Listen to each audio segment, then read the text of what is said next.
Welcome back. Time is running out to sign up for help paying utility bills in Northeast Missouri.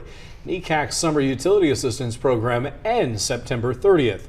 The agency still has more than $1 million available, and applications are still being accepted. The Energy Crisis Intervention Program can pay up to $600 toward your electric bill.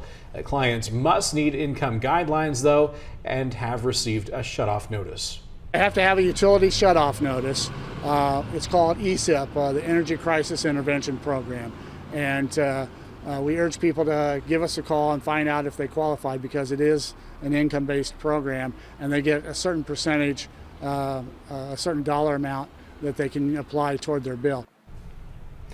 You can apply online or call NECAC if you have any questions about eligibility. The program is funded by the U.S. Department of Health and Human Services and is distributed through the Missouri Department of Social Services.